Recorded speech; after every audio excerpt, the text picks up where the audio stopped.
Here we go. Welcome, everybody, to another episode of Strife's Sanctum.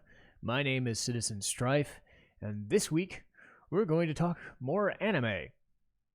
And specifically, this is going to be an anime that came out fairly recently, like within the last couple of years. I never got around to it until fairly recently. But I will have to admit, I was not expecting what I expected. Not in the sense that it wasn't what I was expecting in terms of the show. I was expecting exactly what I got. But I wasn't expecting it to be this good. And I'm talking about the case study of Vanitas.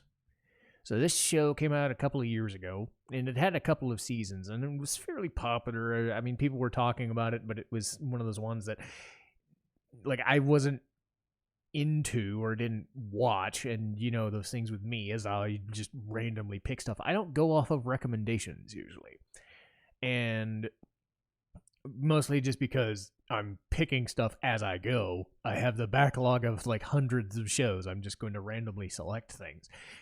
With that ends up coming the problem, well, what am I going to get? For every show that ends up being the super amazing thing that everybody talks about, SpyxFamily or Chainsaw Man, which, to be fair, I let kind of slip, but, you know, I'll get back to it. I was focusing on SpyxFamily, and Chainsaw Man I probably would need, like, the full binge to get into. But then again, you have stuff that's like Raven of the Inner Palace, which is pretty damn good and kind of sneaky good. I think this is in the same way, because I don't know if anybody ever said this was an amazing show. But then as soon as I talked that I was watching it, then people said, oh yeah, this is fucking good. But that in lies the situation, is I watch so much. How do you define the amazing, absolutely amazing, from the absolute classics that just, you know, say Bebop or SpyxFamily, to me, are the only 10s. You know, the only thing I would put at a 10, but I would put it like top 5 or top 10 or something. If I wanted to, I could put stuff like Madoka Magic or Konosuba and whatever at a 10 if I totally wanted to, but I save my absolute favorites as these are the tier that I'm going to give them. They're absolutely the best shows I've ever seen, and they're going to stay that way until they aren't. Thankfully for Cowboy Bebop, it's never going to be made again, so it's going to stay where it stays. SpyxFamily, I'm pretty sure, barring a really drastic fall, is probably going to be my favorite show. And the weird thing about it is, how does one, again, quantify things?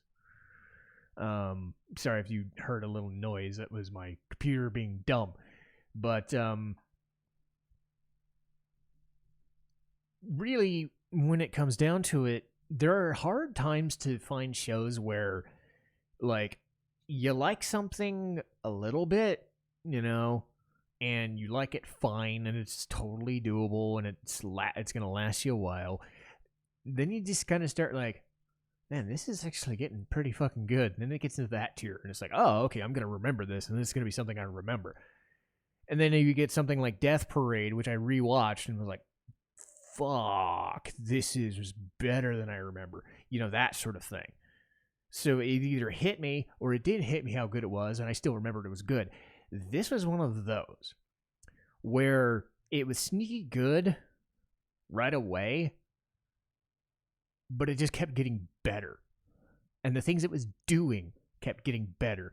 And it's like listening to an album and thinking, okay, I'm liking a lot of these songs, but can it stick the landing? And then you realize, oh shit, it actually did. Fuck yes, I like this. So bear that in mind when I review the nuts and bolts of this. This is one of those shows where it will immediately grab you if you like it, but it digs its heels in. And I think the same can be said for another show I'm watching, Space Battleship Yamato, 2199, the remake of the 70s show. Holy fucking crap, it's in that same tier. So I've been inundated with good stuff recently, and I'm very happy about that, because when you watch as much stuff as I do, mostly for the sake of these reviews, you're just like, there's a bit too much going on, and I'm looking at like, well, fuck. But when you get those shows that stick with you to the point that they're this good, yeah. So why is the show that good? Well, if I had to put it in a nutshell, it's Black Butler on steroids. But it's Black Butler plus Hellsing on steroids. But not in the gruesome, gory, weird shit. It's more of the Black Butler, sophisticated, weird nuances and class stuff and comedy than Hellsing's complete absurdist, just let's just blow shit up and let's shoot shit and do that. It's vampires, but they're sophisticates. And it does something that I don't think any show's ever done before. And it's reveling in the romance, but not really. Because for all of its goofy qualities, a lot of it has to do with the characters. And to me, I've said this about video games too. If you don't have strong characters, I don't really give a shit what your story is. Because the story is going to be the same 5 or 10 different variations of a story. It's really the pieces of these characters fitting together. And I think the problem I have with something like Black Butler is it's trying to be a comedy. Bold-faced comedy. There's stuff in there. There's darker stuff in there. This is what would happen if Black Butler went way further with what are the character dynamics? What are the class dynamics? What are the what are these vampires doing with each other? How do they fall for one another? What happens when they do? What happens with the blood-sucking mechanics? The level that the show goes to, the length that this goes to show its romance, despite most of its stupid shit, ends up balancing out a lot of the serious moments, and there are a lot. And it really boils down to those main 4 to 5 characters. But I also think the strength lies in the second season, or second core, depending on how you want to say it. Like, the first 13 episodes are fine, but they're like, go here, do a thing, fight these guys, do the thing, and whatever. And then they do okay, we're on to the second season now, we're really trying hard, and they actually have an overarching character set up and a plot for that entire section. The last couple of episodes do something different, but for the majority of it, you're kind of falling into that, is this main plot worth a damn? And it is. So the things that they were building with the main characters, the main 4 or 5 characters, and their romance or their not romance stuff was working to their advantage when they started to get into the serious shit. So I might as well talk about that. And this show does kind of revolve around Vanitas. And in the American version is voiced by Zena Robinson, who was in, I think, My Hero Academia. I've never seen it. It's not my show. Take it from me. I'm not into the 1,000-episode shows or the shonens. So if I watch a shonen and I don't know it's a shonen, then I don't care. I'm into the different, not like arc, but you can see what I mean. I'm not into the One Pieces, the Narutos, and the Bleaches, or the stuff that everybody thinks is the super popular stuff. Whatever. SpyxFamily is like the first one that I was like, okay, this is popular to everybody, that I actually watched as it was happening. But anyway, Zena Robinson was in My Hero Academia. In this, he plays Vanitas. And the idea with Vanitas is he is a human, but he's been bestowed with the blood of a vampire, the Blue Moon, of a different Vanitas, an actual vampire. So they scale these different societies. You have the blue blood, which are apparently like weird plague people, or just think moon and sun. Like, if the red moon was your typical, we're the vampires, the noble hoity-toity bitches and doing all this shit, the red blood ones, the blue moon ones are the, I don't know about you, the weird ones. And there's less of them. And they go to enough. They do enough with they have a stratified society, they have a noble society. The cool thing is they even have like a separate world. So you work in Paris, everybody lives in Paris, vampires live in Paris alongside humans, but they also have their separate world. And you can go to that separate world and you deal with the high society of that world, of the vampire world, and it's a cool little dynamic at play. So they do enough with that. Vanitas exists as this supposed vampire doctor. His job is to eliminate these malnomen. So these weird things have been happening, and he's turning these vampires into these just weird ass fucking things. They take their names. It's the concept is they take their names away, and they become berserk, or they become plague ridden, or they become whatever they are.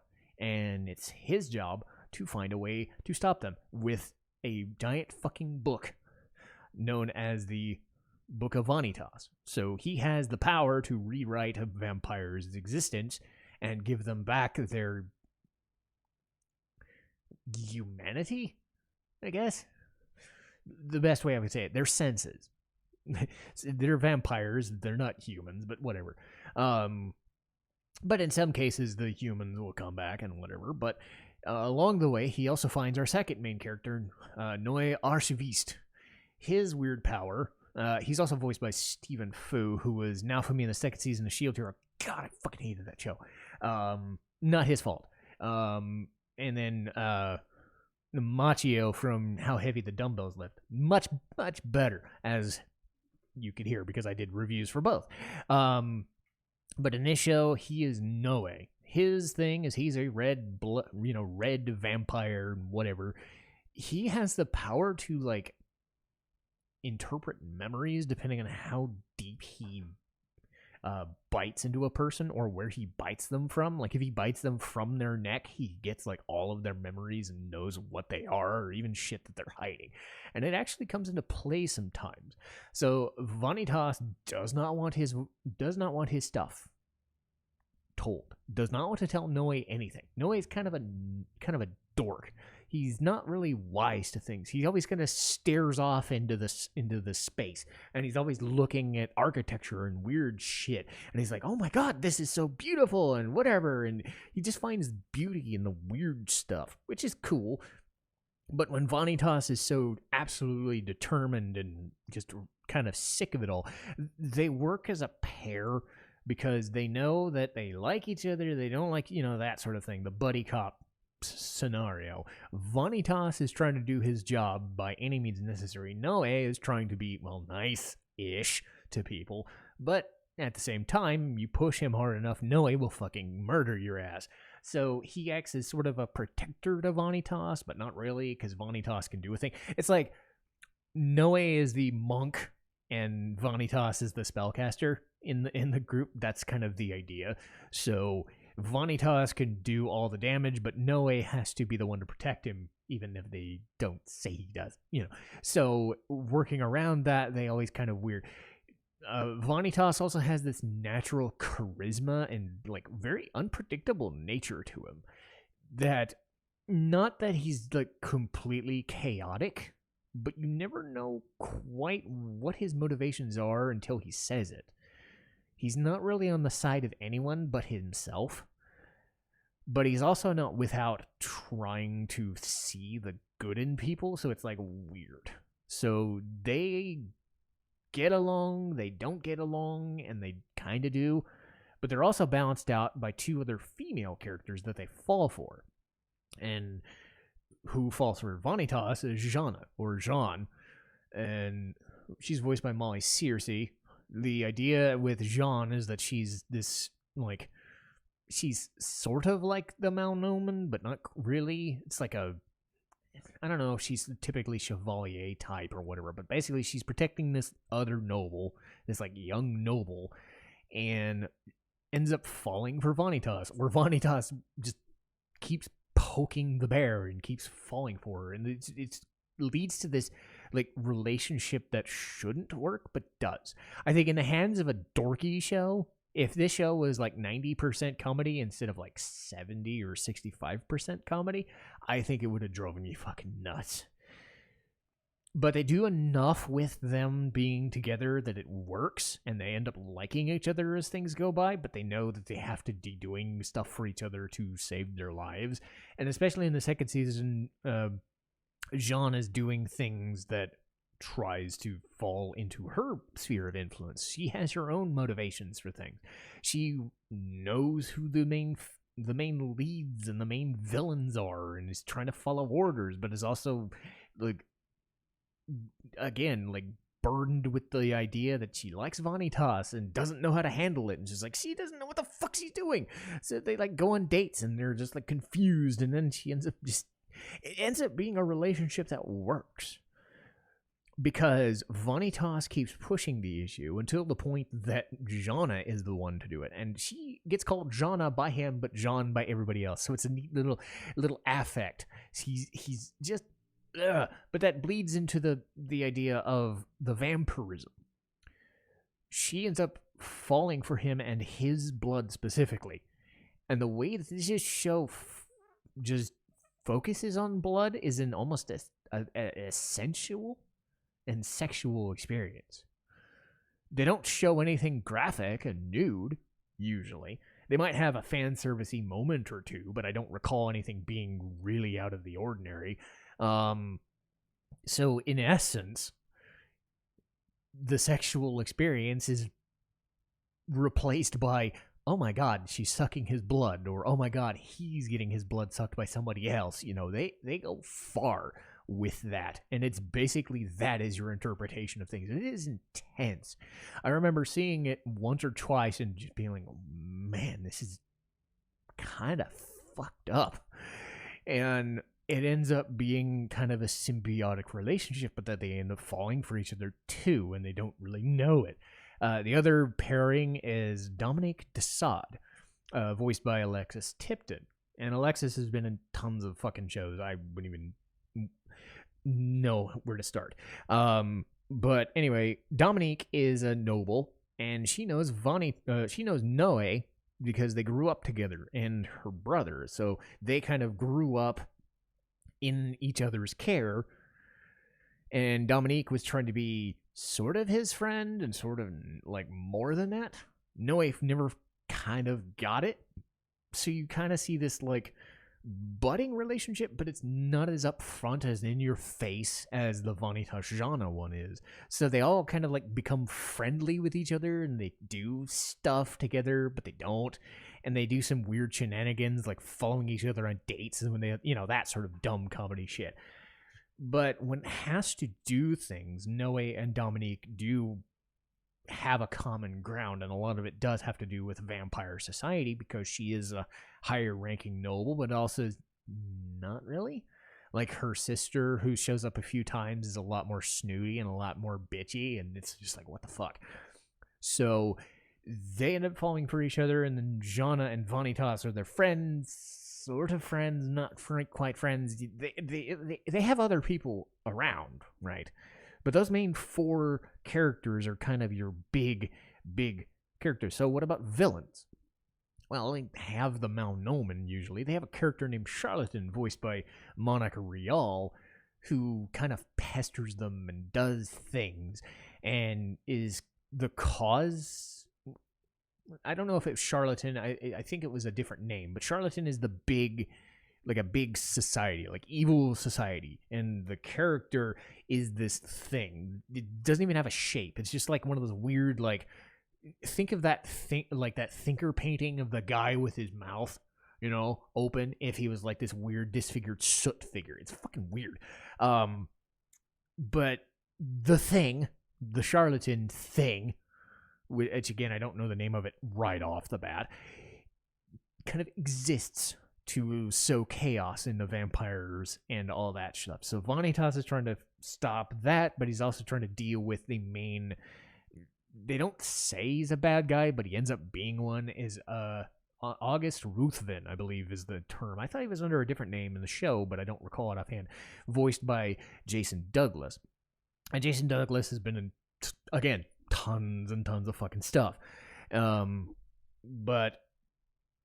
But basically his whole thing is he kind of leads the vampires in a way. Or if he doesn't, he's one of the highest ranking ones. So he has machinations going on in kind of the backdrop, and he's not really always in front view because they don't show him enough, but you know that he's going to be one of those, like, if he's not the main villain, he's gonna be the main guy eventually. Because I think that where I came in and when I finished was season 2. They're probably going to make a season 3 or a season 4. I don't know how much of the manga is being done or whatever, but as far as I know, he's still got some shit to go on, and he's got this domineering presence, and Douglas plays him very, very, very well. As far as season 2, which was my favorite stuff, you had two characters with two actors that I remember so well. If you remember my Spice and Wolf review, I basically just went nuts about the actors who played Holo and Kraft Lawrence. It was weird hearing Brina Palencia and J. Michael Tatum again, like 10 years after that, knowing they're bringing Spice and Wolf back, because like odds are they're going to be reprising that role. So I thought it was kind of funny that they'd be basically the same characters, just different in this show. You know, it just caught me off guard a little bit. But anyway, Chloe Dopchier is this like secluded, like plague-ridden character. August takes advantage of her, and she has this weird research going on that her family is discovering, and her whole thing is that she and her butler Jean-Jacques Chastel are just kind of doing their own thing, but at the risk of blowing everything up, whether it's this secluded place in France and then it turns into everywhere in the world. It could be this really destructive thing, but in reality they're just secluded. They don't want to be bothered by anything. It turns out that Jana knows who Chloe is, so you have that dynamic, and it really holds true. It was one of those things I thought was only going to be there for like 3 or 4 episodes. They spent a good 10 episodes on it. But unlike something like Shield Hero, which kind of overstays its welcome, they do it slowly enough and they build enough stuff around it that having Chloe be kind of the main centerpiece of that second season actually works out. I'm kind of disappointed that they had enough episodes, after that to throw in yet another villain, which was one of my main concerns and conceits. Was my issue was they threw in somebody else who was related to Vanitas, like 2 episodes to go, and they pulled the, oh my god, now we really got shit to go. The difference is they actually have Dominique as a major part of those final 2 episodes, so she gets on the back burner.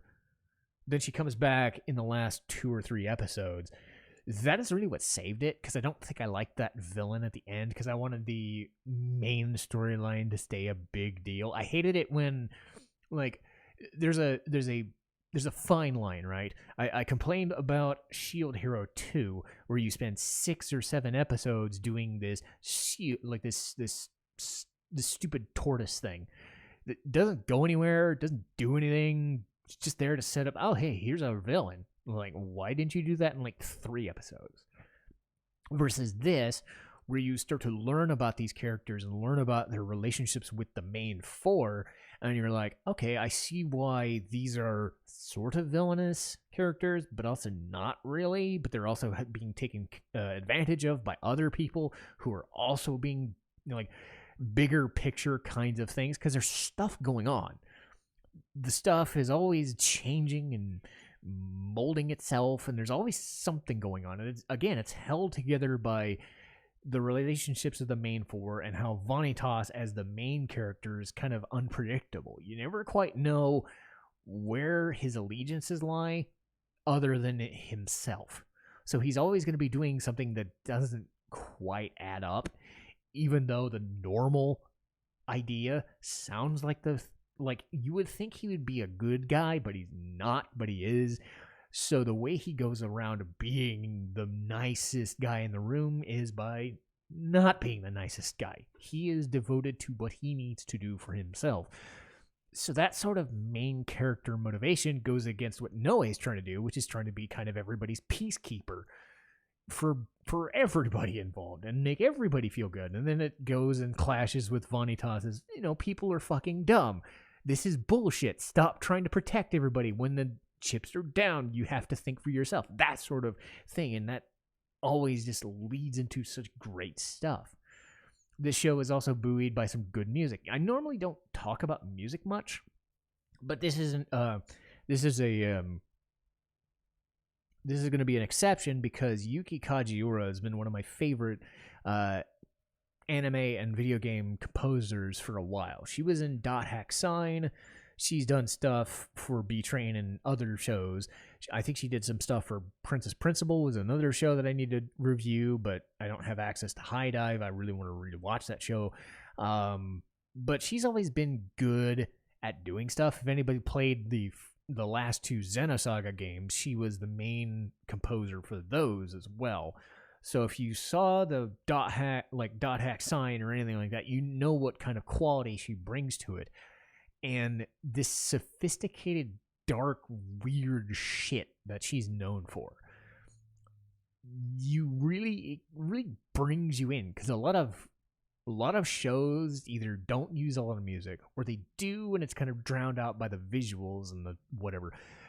When the show needs to, it will put the music in the forefront and make you pay attention. It really adds to the majesty of it all, because I talked about how everything feels really intense when it needs to, and it adds to it. There's this subtle intensity that when it needs to stop being dumb comedy and get back to, oh my god, Vanitas is being an asshole, oh my god, we're having this person suck your blood, oh my god, this is weird ass shit, this is deep, dark, depressing ass shit that's going on here. We'll have something in the music can to just make you really feel that moment, and I think it really comes across. But yeah, if I haven't mentioned it yet, I think this show is really fucking good. So yes, what would I say is a negative? Because I do negatives and positives. Well, again, I think a lot of this is like Shadow's House in that same sense, where I was not a fan of when it was trying to be too lighthearted, and Shadow's House is more 60-40 or 65-35, and when it gets serious, it's actually pretty decent.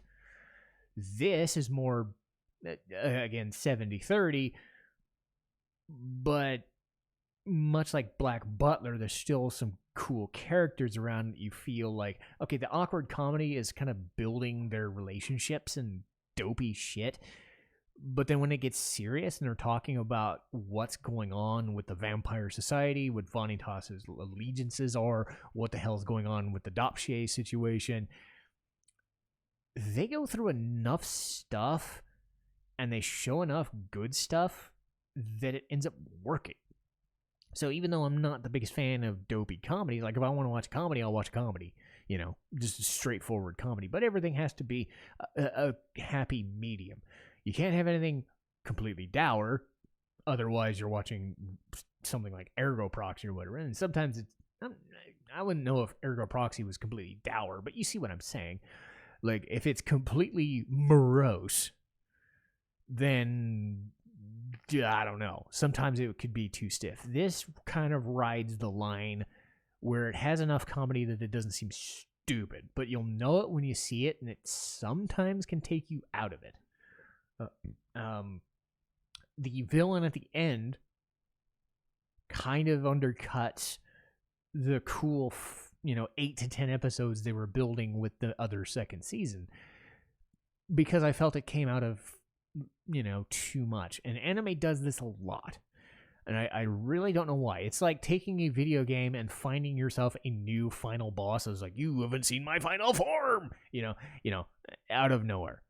It's like, why do you have all this build up to all these villains just to throw in somebody else right at the end? Or if you're going to do that, you better build them very good. But you're also taking, say, 2 more episodes. You have 45 to 50 minutes to build this last villain. You could have spent those 45 minutes finishing off that story arc and adding more to the villains you already had. So you could have had an episode of that final villain, the final stand, and then a finale of everything that goes on after that. You don't need to add more things to the thing if you don't have enough time to devote to the thing. So it does feel to me like I know what they were trying to do, and it comes across still pretty good in the end, but I don't think they needed to do it. They only did it because they had to raise the stakes somehow, and they found ways, but I would have probably preferred they stuck with the main story arc of the show rather than trying to finagle a legit finale episode or two out of that. So you'll know it when you see it, because again, this is only season 2 of 3, so I'm guessing they were trying to finish something off. But another episode or two to establish this, or more assuredly establish and finish off the other bigger thing, would have been more suffice. But that being said, the music sets the mood, the visuals, and the just the classism angle, the vampirism, just a lot of cool stuff at play. Vanitas as a main character is a unique guy, because Noe, the dopey, I'm a good guy sort of protagonist, sometimes you get sick of those, and it's nice to have a main character who's a lot less of that sort of vibe and less by the book, and they work together really well. There's a lot in this show that could have gone wrong. They could have went completely Black Butler and played it very straight. And as much as I like Black Butler, you can kind of tell that they were going more for the comedic angle than anything else. This was trying to balance itself a lot more and ended up elevating itself to something special. It could have easily gone wrong, but when you get those rare shows that somehow manages to balance good storytelling with enough comedy and dopey natures to make the characters feel like well-rounded, you've succeeded. So if you haven't seen Case Study of Vanitas, I definitely would recommend it. I don't throw around the, oh my god, this is one of the absolute best shows I've seen for a while, but again, this is probably like my second or third favorite show other than SpyxFamily that I saw all last year. I know it came out a couple years ago, but other than this and Yamato, like, SpyxFamily is the best show I've seen in about an entire year. And that covers probably 50 to 70 shows at this point, whether I finished them or not. So I don't take it lightly when I say this kind of punched me in my face, and I enjoyed it because I was expecting to hate it, or at least expecting it to go, okay, it's fine, but no, it was pretty good. So that'll do it for a Case Study of Vanitas. If I get to another season, which will probably happen in like 2 or 3 years or whatever, when I decide to finish off the story, I'll do another review of it because I'm very intrigued by it. But for now, we'll call it is where it is, and that's through 2 seasons. As far as the rest of the shows that are going on, for my purposes, next week is going to be Secret of Evermore. I've talked about Toaster Dog. I will continue talking about Toaster Dog. I'm not sick of talking about Toaster Dog. Yes, there's other stuff in the game, I know, but the Toaster Dog. It's like suplexing the train in Final Fantasy VI. Like, that's what everybody remembers. February 20th, as I stated several times, will be the rankings of the Final Fantasy main villains. And again, I'm strictly talking the main villains who are kind of the focal points of the game in most cases, including final bosses, if not. And Final Fantasy is kind of hit or miss when it comes to that, but I've explained in other episodes that it's about not just what they accomplished. It's not about just their character. It's maybe their final boss and their final boss music, their final dungeon, and what it felt like to go through those. Did they kind of stick the landing as villains, or did they kind of did they not quite add up? And are there things about them? Is the presence, is seeing them filling you with dread, or is it, oh man, that sort of thing. So think of this as, if it's a main villain, maybe I'll even have some of the recurring bosses, but not really, unless they're warranted as extra stuff, because mostly I'm thinking of the main antagonists of the pieces. Obviously, a lot of the characters are going to be from the mid Final Fantasies, because I think that's where the the middle Final Fantasy games is when the stories started happening. but you might be surprised at where some of the other ones rank, because a lot of people are going to say this guy should be number one, and then they'll think of my list and it's like, what the fuck? So I'm definitely expecting a lot of like weirdness, but that's the benefit of doing a podcast rather than just having a list and trying to discuss it. Because in my normal way, when I'm trying to discuss a thing, I want to give my reasons as to why I think of something best. But I still think a lot of these are going to come off as surprises. So that should be an episode that's going to be a bit of an interesting one for me. And we have the Final Fantasy VII. We haven't done it yet, but we're in the preparation stages for doing it. Probably at the time of when you hear this, we'll be ready to upload it like within 2 or 3 weeks.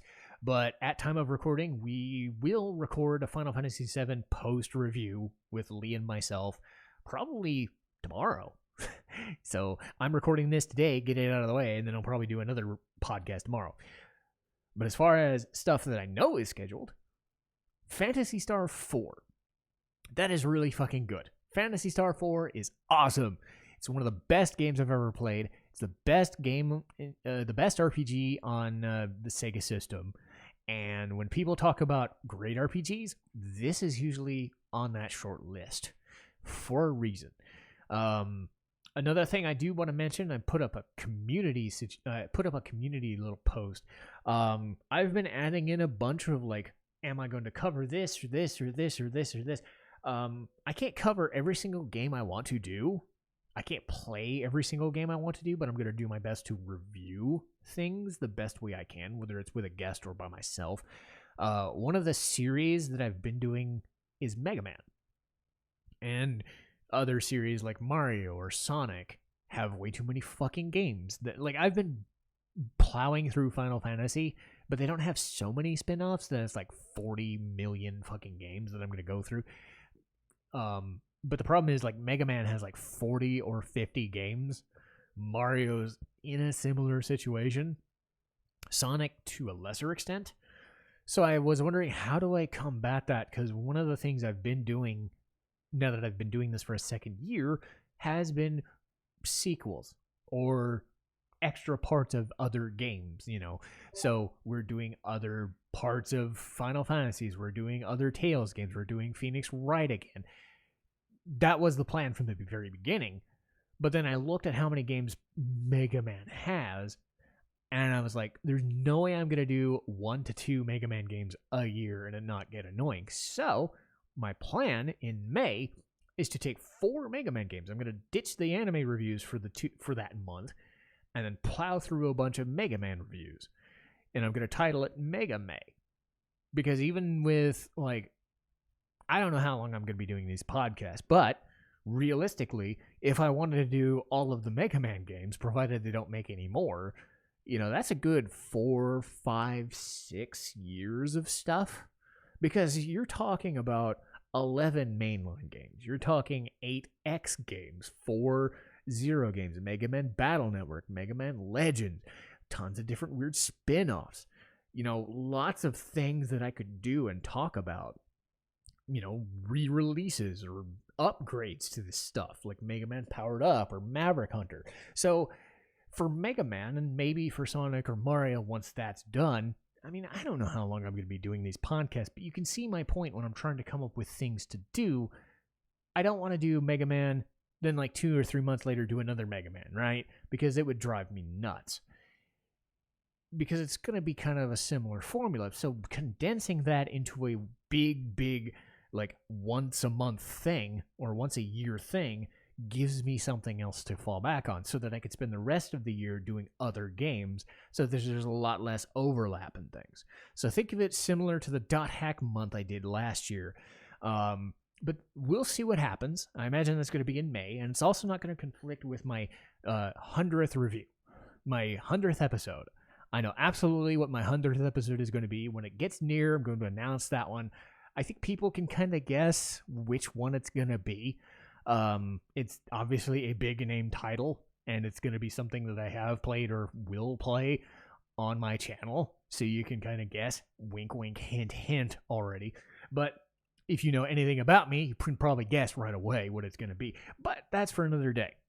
But I wanted to get all that shit out of the way after this episode so that people know that I've got a lot of stuff planned out.